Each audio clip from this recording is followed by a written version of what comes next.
Alrighty. So, welcome to Constructing Scatter Plots with Mr. Hawkins. So, we're going to construct some scatter plots, analyze some data, and look at what it's saying to us.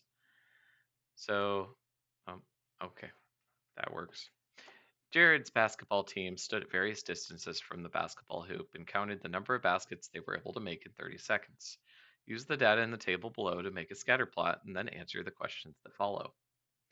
So, distance from the hoop. It looks like the distance from the hoop is down here because it says distance from the hoop. So this is our x value. Baskets made looks like our y value. So we're going to make some ordered pair points and construct a scatter plot with this data set. So our first one says 15, 2. So we're going to go to 15 and we're going to go to 2 and we're going to make a dot. 45, 2. We're going to go to 45 and we're going to 2 and we're going to make a dot. And we're going to do this with every single one till we make a dot for Tim. So let me go ahead and do that really quick. So 35, remember the x direction is always first when we make a dot. 15, 5, 41,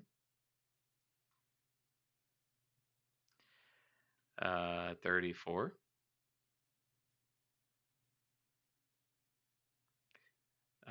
10 feet at 10, 35 feet at 3,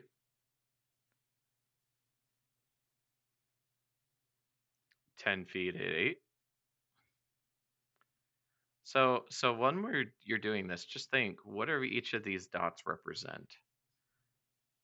Obviously, they represent distance from the hoop and basketball shots made, but just keep in mind that these are all people, different people, shooting basketballs. So keep that in mind, that each of these represents a different data point taken from a specific person. All right, now that we have that, describe the type of association seen in the scatter plot. Are there any points that don't fit the overall trend of the data? If so, explain. Describe any unique observations about the shape of the graph. So it looks like the further you are away from the hoop,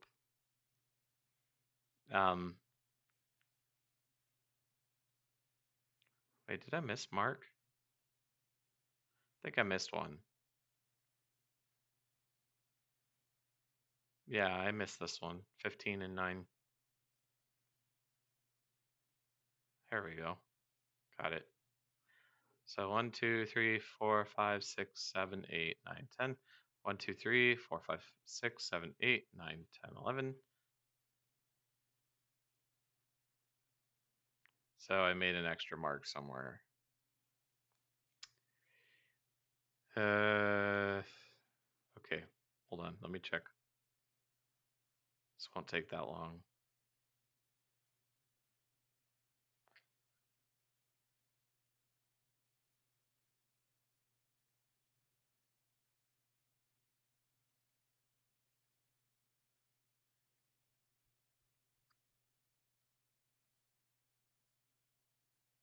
Oh, I figured it out. Okay. This mark should not have been there. All right, there we go. 10 marks, 10 marks. So it looks like the type of association is weak negative.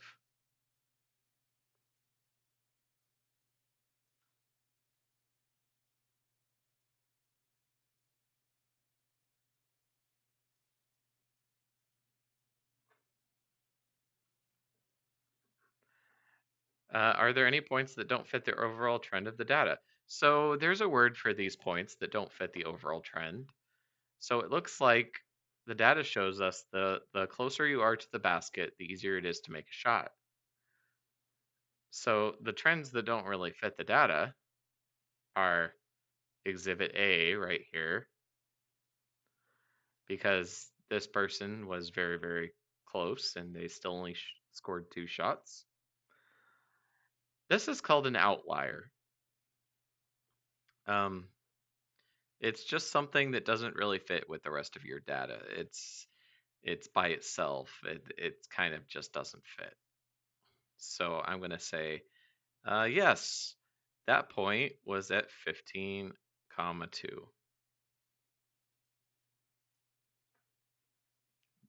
And it's just a point that doesn't fit. It's an outlier. Wait. Okay.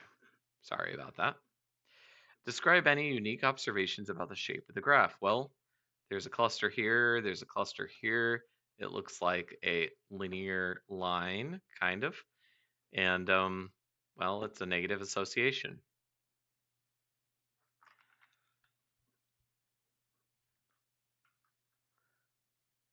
So, wait, why does it do that? So it says use the scatter plot to label each statement as true or false. So as the distance from the hoop increases, the number of baskets made decreases. Looks like our data supports that. So we can say, yeah, that's true. As the distance from the hoop increases, the number of basket shots increases. Not really. Looks like that's false. So this must be true and this must be false because it looks like further away we get from it, the less shots made. So scatter plots may include points known as outliers and may display clusters of points as described below. So a point that does not fit the overall graph or trend of a scatter plot is known as an outlier.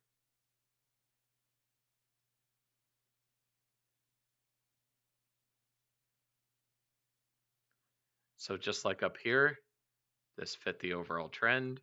This did not. This one is the oddball. Let's call it that. Oddball. It's the oddball of the group. Okay? Outlier, oddball. It's the oddball of the graph. Which player represents in the scatter plot above? Well, we kind of already identified it. Clustering. When there are distinct or separate clusters of points,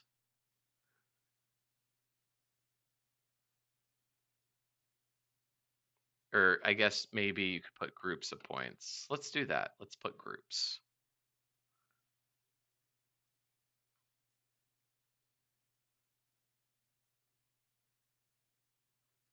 Why do you think clustering occurred in the scatter plot above? Well, think about it. They all shot from the same distance away, and maybe they were similar skill level. So you could say, why do I think that? Because they were the similar skill level and they all shot at relatively close distances, so they clustered up. All right, I'll do one more, and then you can do the rest of the page by yourself, and you can try it by yourself. So number 5 says the population of 10 cities and the number of elementary schools in the cities shown below. So population in hundreds of thousands. Remember, it's not just, or sorry, not hundreds of thousands, just thousands. So it's not populations in 10 of 20 of 30 people. It's 10,000, 20,000, 30,000. And the elementary schools. So if I wanted to put something in 76,000, I'd look for 70, 5, and then a little bit past that is 6. And then I would go, oh, 19 is right around here. Consider your scale. Don't just count up. Don't be lazy.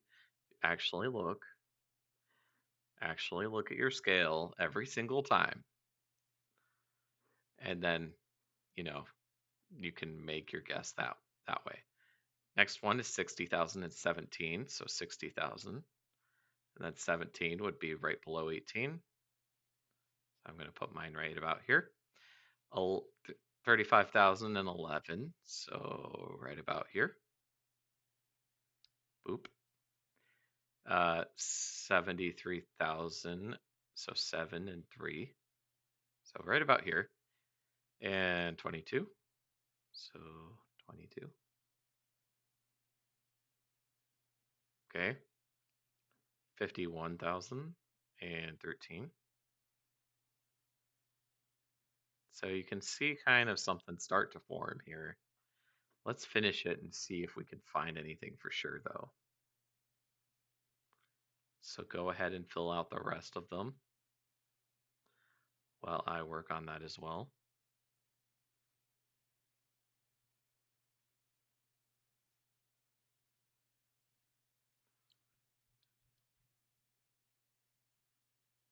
Oh.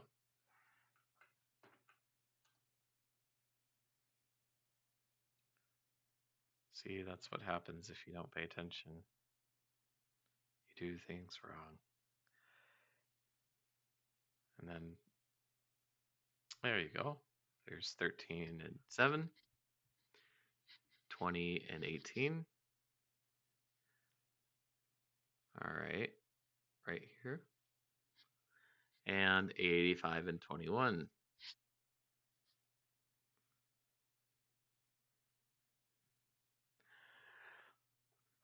Describe any association and conclusion you can make from the graph. Well, if you look at it, looks pretty clear to me. Hopefully it looks clear to you too, but let's insert a line. And it looks like the best fit line for this thing is right around here.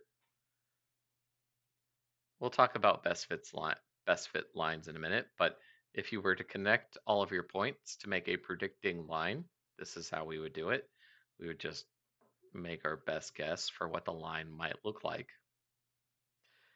And we can see that any point close to the line is a good predictor. Any point really, really far from this line, like here, guess what that is? This is the outlier. So right here,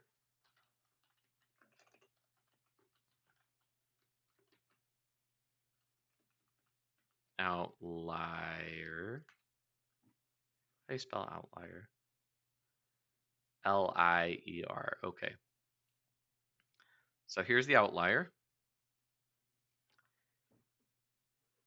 Because it's away from your main cluster of points. Excuse me. Does the graph demonstrate clustering? Not really. I mean, there's a cluster of points here, but not really much elsewhere. So I'd say no.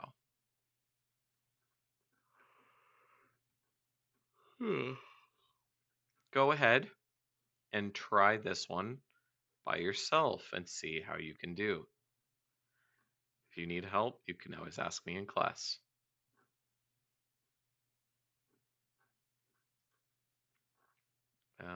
We won't do this page. So that was it for making scatter plots. I hope you can join me in the next video where we will be covering predictions and scatter plots. Thank you.